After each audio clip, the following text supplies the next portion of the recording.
Welcome to the Texas Cornhole Show. My name is Grant Upchurch. I'm here with my co-host, Jonathan Zarzinski.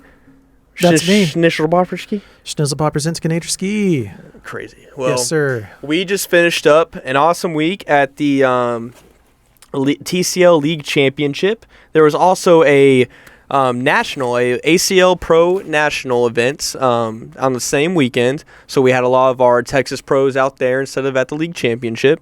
And there was just a lot of success for Texas over this past weekend, huh? Tons of content for the Texas Cornhole Show. Yes, let's go. I mean, we really should do a double episode because there's so many things to talk about. Well, we're going to do what we can this episode. Be on the lookout for a potential bonus episode.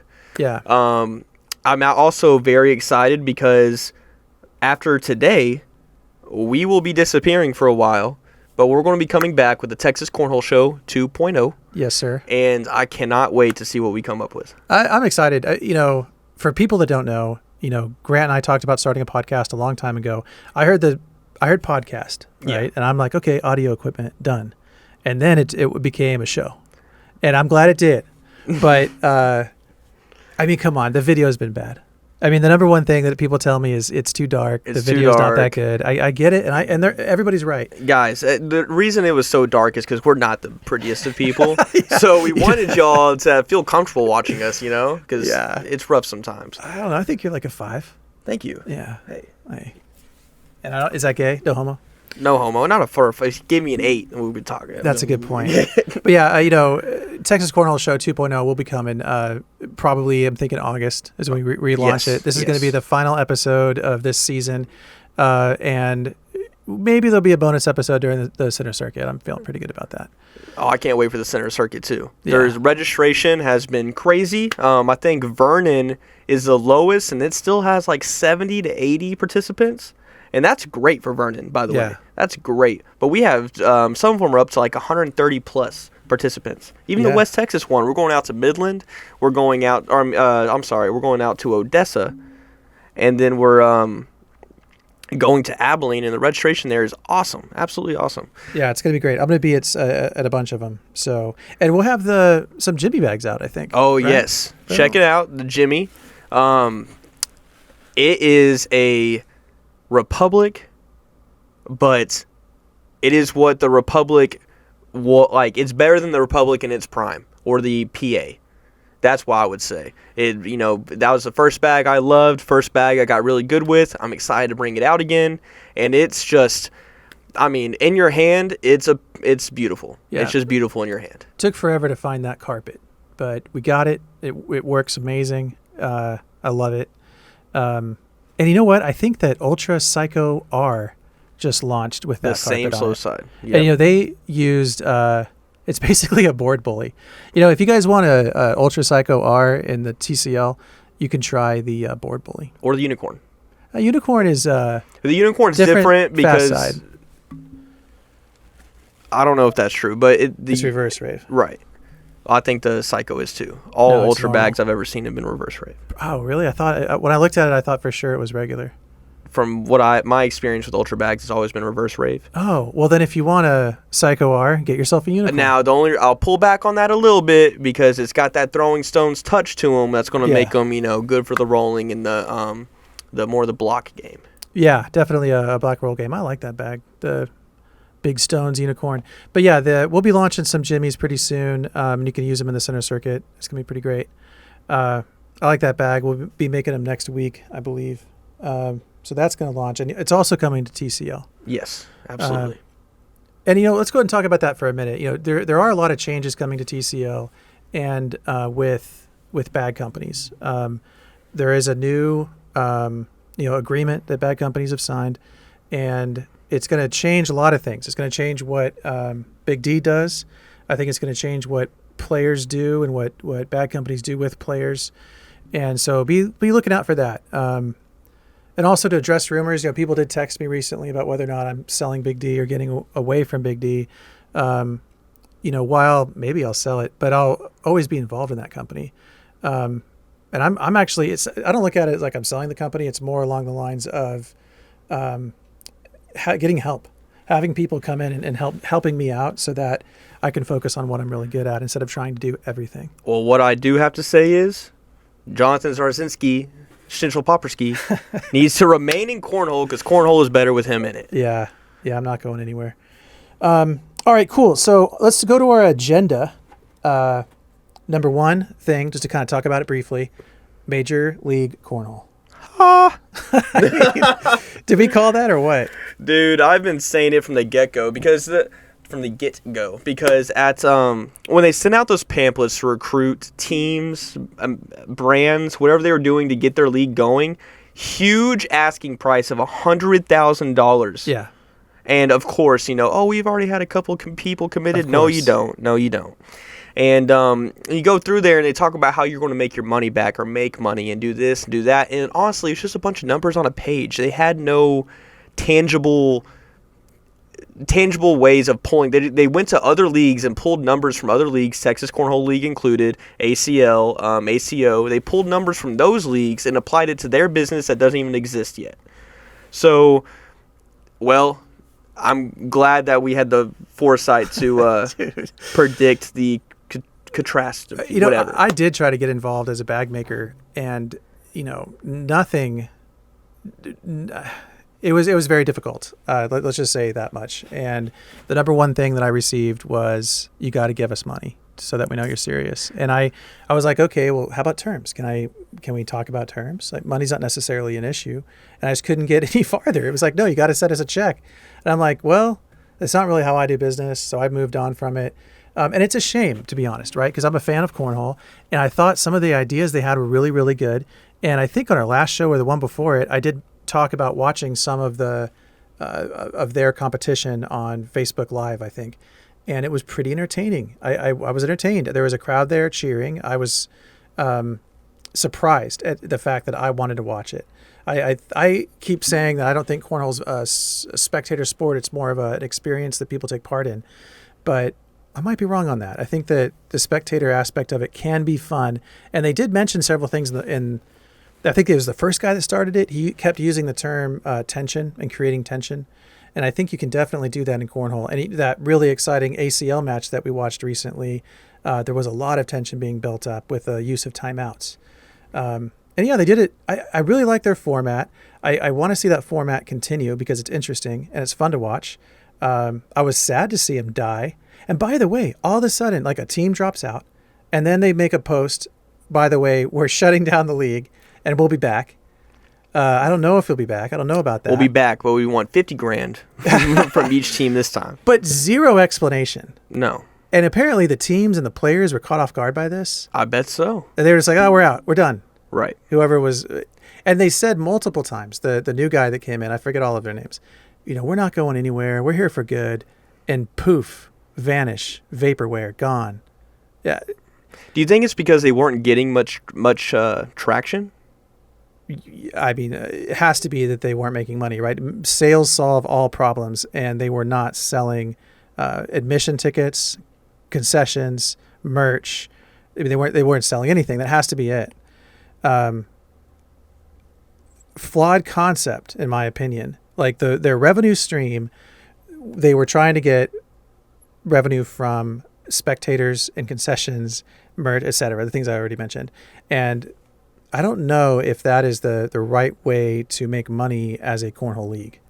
So I'm just hoping that no one, player or there's a coach involved in this too, and a GM and all that. I really hope none of these people's lives were affected by quitting a job or giving up anything to go play cornhole for their salary or whatever that they were saying they're committing to, because, I mean, that's for you just to pull out like that. Everybody wants you to sign a contract and commit. Meanwhile, the guys that are giving you the contract are the ones that pulled out. And without explanation. There wasn't an explanation of the other team that all of a sudden was out, right? Nobody said why, or just poof, gone, and then poof, the league's gone. Right. Well, they're coming back, but will they? What's the over-under? What do you think? Are they actually going to come back? If they come back, they're going to have to retool a lot. They're going to have to give us a legitimate way of where's the income coming from? And is their brand forever irreparably damaged? Like, how can they come back from this? I mean, look at ACL, for example. It's been 5 years since the big event happened where they essentially weren't paying the people that won their events. They didn't pay them for like months for winning big events. And Matt Guy, Ryan Windsor, and it's affected them to this day. Yeah. So you don't just once you have a mark on you like that, it's hard to get back from that. Yeah. So I think it's safe to say they're dead. I would think they're dead. Major League Cornhole's dead. Yep, they tore their MCL. Ouch. Season-ending injury. Wait, career-ending injury. Career-ending. Oh, no. I mean, it's not career-ending. But still, I don't want to hear anything about MCL from you anymore. They're done. I don't believe in them. I'm still going to talk about them if I see something that I think is interesting. Fair enough. But, I mean, I don't want to dunk on those guys too hard, but my God, the red flags. The red flags, man. Popping up, dude. The red flags. Dude. Like, so many promises, big promises. Just to say, and I hope that Sean Asps does put together like a hit list or a best quotes from from the interview they had with these guys. Because some of the quotes, dude. Like, I think one of them that I remember was, I sit in a room and people just start saying yes.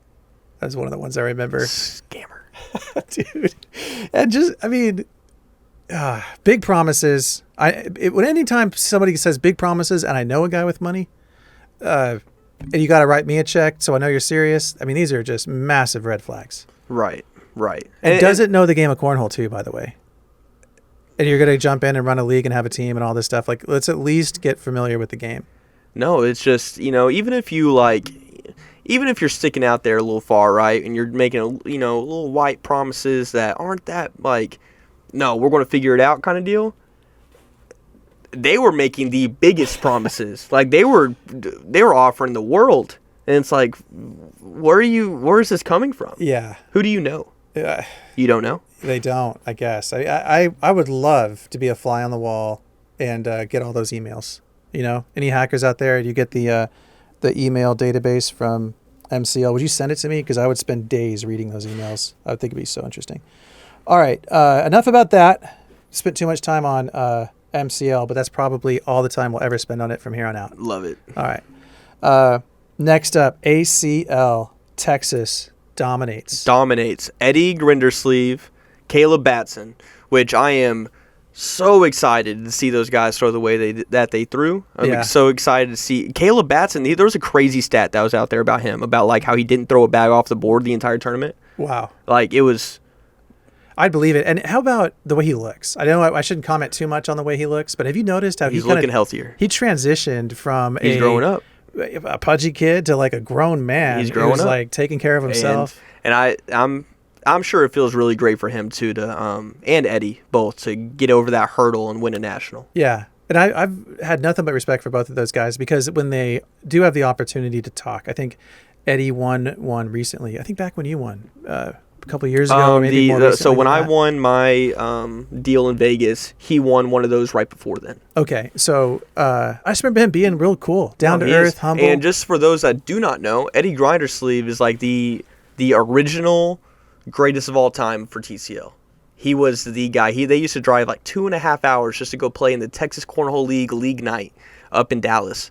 So this guy has been playing since he was 18. He was playing cornhole or 16 or whatever, up driving this way, playing TCL, doing everything they could do. He's grown a ton. Yeah. So then Caleb Batson, the College Station, they do shell out talent, huh? Yeah, they sure do. They've got some incredible talent down there. AJ, Josh, Eddie, Caleb, Logan.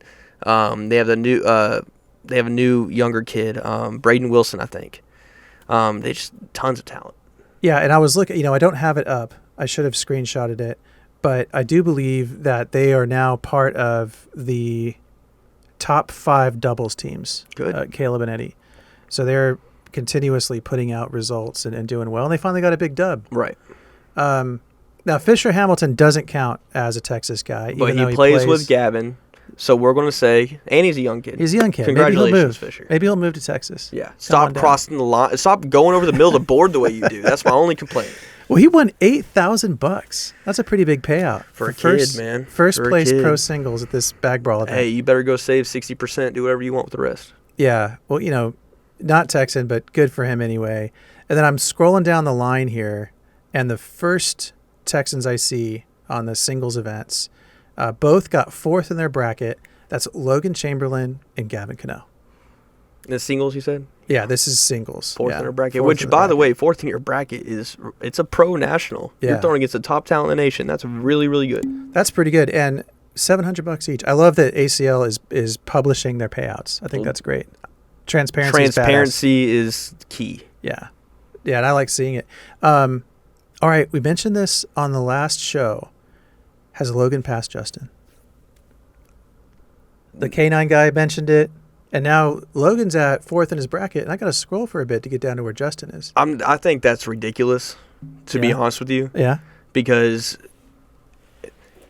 was passing mean? Let's just look peak versus peak.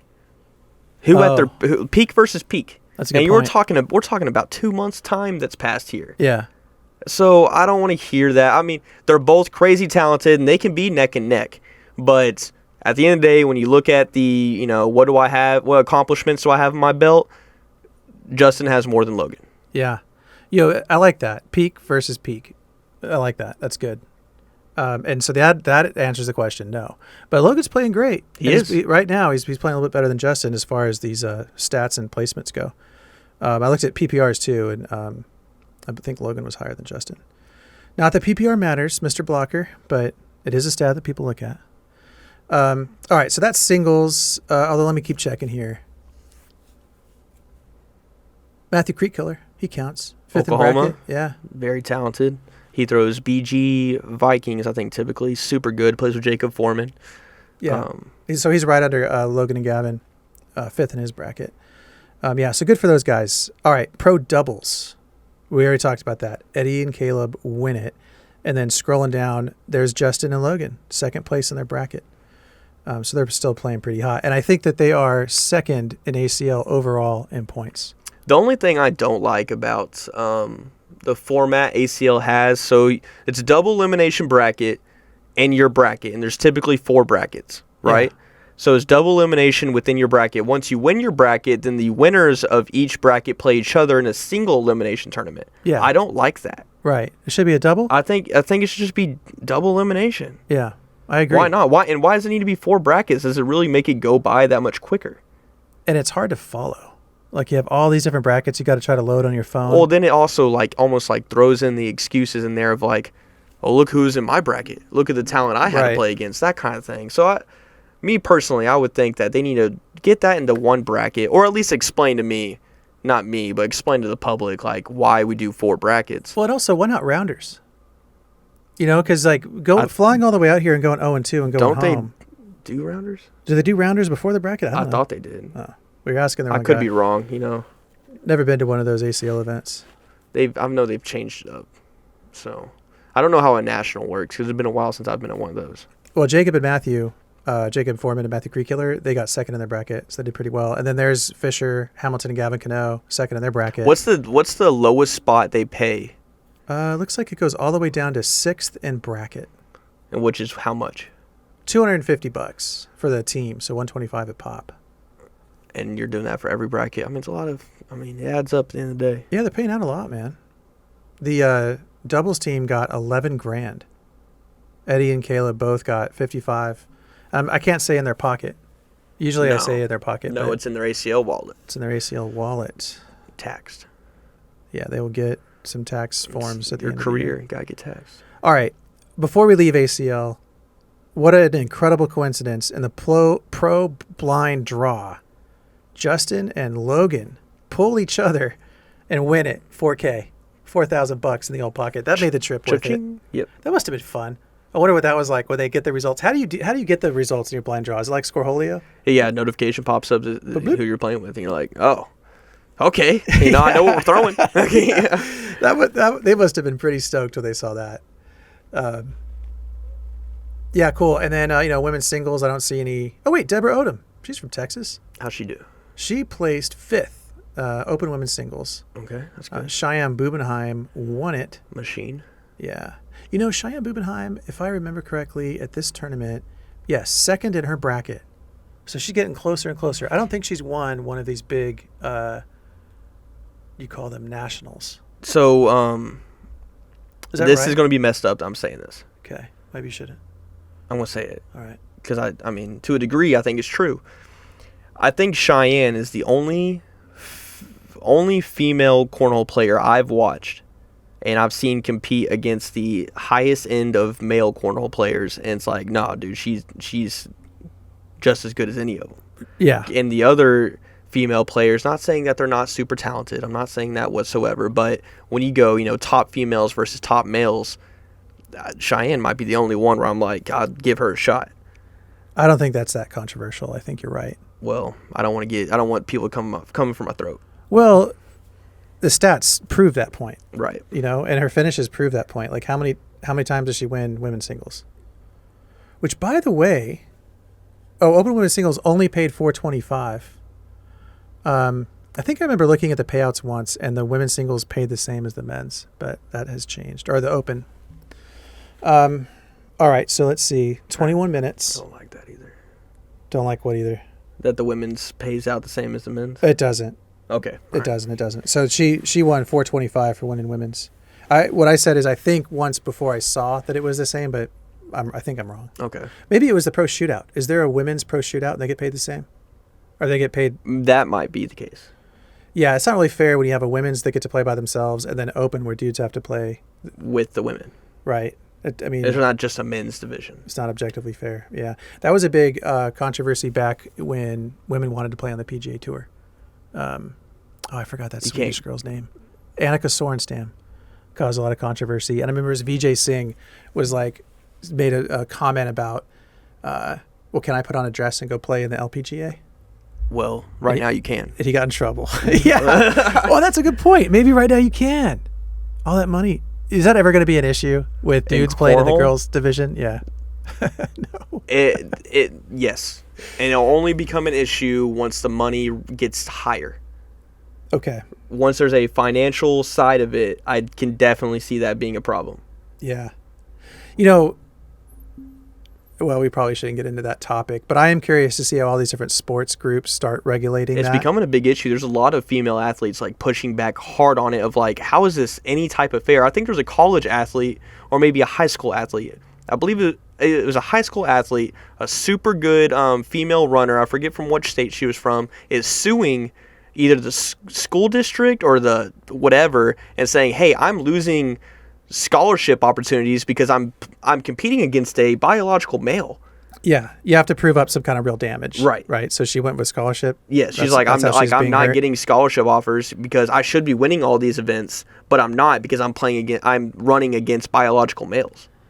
Yeah, I mean, I think that the sporting agencies or whoever regulates this stuff, the NCAA in this case, has made some bad calls.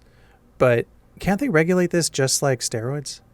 I would think it'd be the same thing because the whole thing with steroids is hormones, right? Well, I'm not going to lie and say that I understand all the science behind these things, but what I do know is I can't juice and go compete in the college. I mean, do you? Okay, well, right? This is not a topic for cornhole right now. It's not, but why can't they just have the same rule? If I can't take steroids and go compete, then I can't take hormones either. Let's just say that simple. It only gets more confusing when we talk about males and females or whatever. Do you start doing sports divisions based on hormone levels? Huh. Well, I would just say that in this competition environment, we are not going to allow people that inject hormones.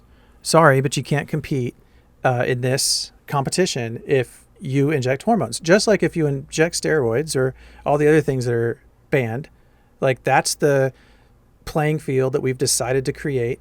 And I'm sorry that you're not able to compete with us, but life's not fair, man. Life's not fair.